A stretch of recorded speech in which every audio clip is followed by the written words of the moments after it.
My name is Aaron Guy Leroux, and I'm a photojournalist and documentary photographer. What brought me to Hong Kong? I've had an ongoing relationship with Hong Kong since the umbrella movement protests of 2014, 2015.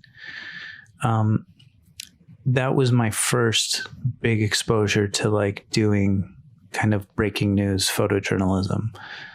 At the time, I was in South Korea, and I saw on the news the protests happening. Tens of thousands of students in Admiralty protesting the government.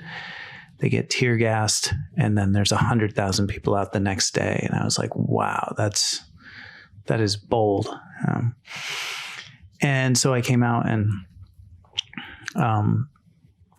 I shot for 2 or 3 days as long as I could. And I flew back. And then a couple months later, I flew back again after they had cleared the streets and kind of to document the aftermath of it. And I've been coming back and forth to Hong Kong ever since. And then, this past June, I was here when the anti-extradition protest began and started covering it immediately. It was felt like a long pause in between the two. It was clear that the umbrella movement had not fully resolved itself. That they left putting signs up and stickers and things around town that said we'll be back, and they weren't lying. They came back. How did Liberate Hong Kong come to be? That was very fortuitous. Myself and a couple other photojournalists so we had spent the afternoon. We were kind of racing sunset. We knew there was going to be a big protest. A group of people were going to go up on top of Lion Rock, which is this peak kind of to the north of the city, or the north of the city proper. It's not out in the New Territories or anything, but you can. It's a nice hike in the city, and you can look out over the bay and onto Hong Kong Island and onto Tsim Sha Tsui and Prince Edward and Jordan, Mongkok, all of this. And so we were trying to get up into a building so we could shoot from the base of Lion Rock up at the mountain, because we knew the protesters would be up there with lights and laser pointers and all this kind of stuff. And we thought, there'll be some good photos on the ground. And the sun was setting, and we were not having any luck finding a way into a building in the correct position. And then one of the journalists we were with, she ran into a friend, and he was like, "Yeah, I'm gonna hike up Lion Rock. It's a 500-meter climb. It's all stairs, but it's a pain in the butt." And she said, "Well, we'll go with you." And she kind of volunteered myself and the other guy we were with. And I was like, we're in no way prepared to go climb up this thing. We've already been out walking around for 4 or 5 hours. We haven't eaten. We don't have anything to drink. So we hit a 7-Eleven. We loaded up with some supplies, and we humped our camera gear all the way to the top of Lion Rock. It took a couple hours. And I got up there and spent another couple hours shooting. And I got a lot of good frames that night. But this one in particular, it was one of those moments. Sometimes you get photos, and it's only afterwards that you go, "Oh yeah, that's really good," or "That came out good." And then sometimes you think something's really good and it turns out to not be good. And then there's these magical moments when while you're looking through the viewfinder and you hit the button, you've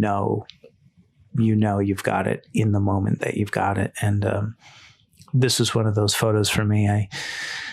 This guy was brandishing this banner, "Liberate Hong Kong, Revolution of Our Times," and he had the T-shirt to match, and there were green laser pointers flying all around, and I had a couple of quick frames of him, just 5 or 6 really, and there's people all around me, and I'm balanced on 2 rocks, and there was no time at all to really get it or to set up and get it. And and in one of those 6 frames, I fired this one off, and I knew it the moment I got it. I was like, oh God, the orange haze from the city below and the night sky up above him and his yellow helmet and the pink respirator. And it's just, yeah, it's pretty cool.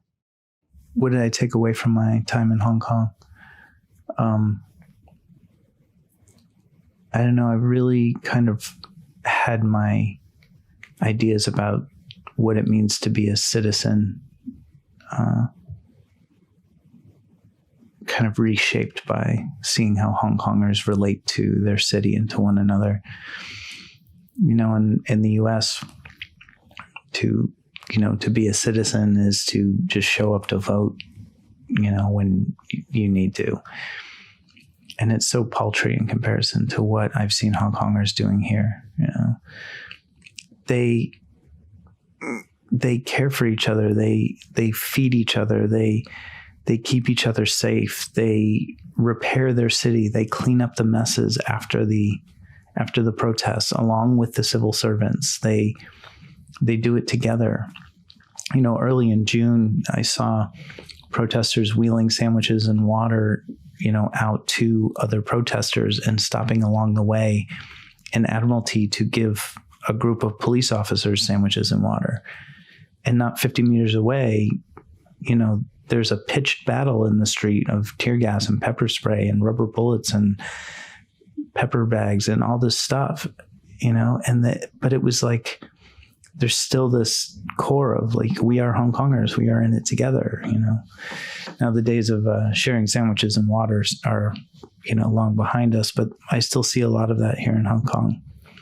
So much care for one another, so many little acts of citizenship, of solidarity, of respect for one another and of the city. It's one